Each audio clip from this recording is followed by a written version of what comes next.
experts untie the lie. In Western movies, cheating at cards got you shot, and stealing cattle got you hanged. The judgments were swift, the penalties were severe, and the offender's only hope of forgiveness or redemption was to find a new town in another territory. When my children were smaller, I would say to them, just because someone lies to you doesn't mean they're a liar. And just because someone steals from you doesn't mean they're a thief. There is a vast difference between someone who did something and someone who is something. Good people make bad choices, and unless these choices form patterns, we should be careful about labeling because labels stick, sometimes forever.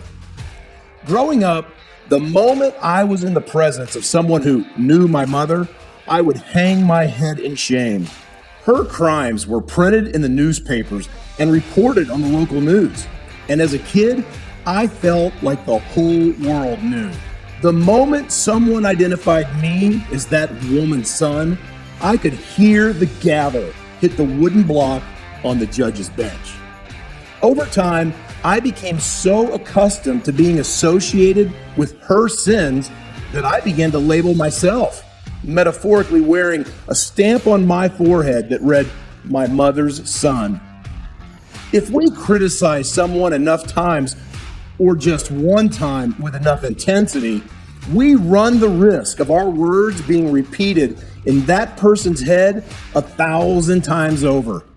This sobering fact holds true even if our words are founded in lies or misinformation.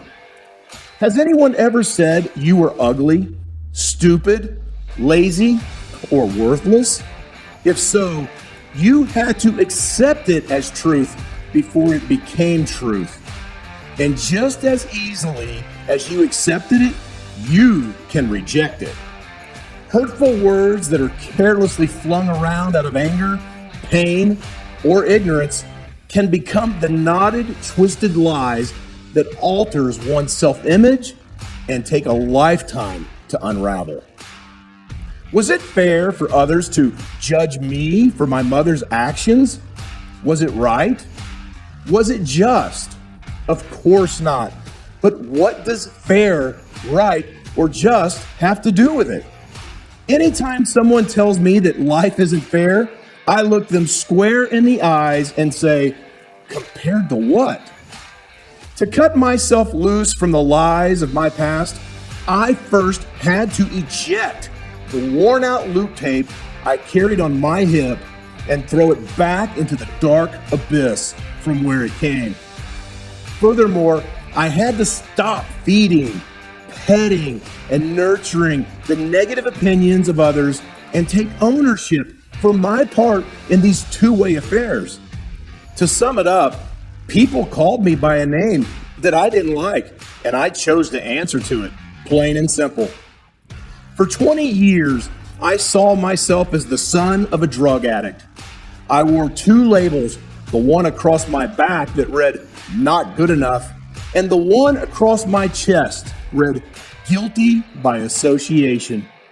The good news is, when I made the decision to eject the tape and reject the lies, I was free in the blink of an eye. Now, reflecting back, it was if I had voluntarily walked myself into a jail cell as a boy, shut the large metal door behind me, and waited for someone to rescue me, only to realize that I had the key in my pocket the entire time.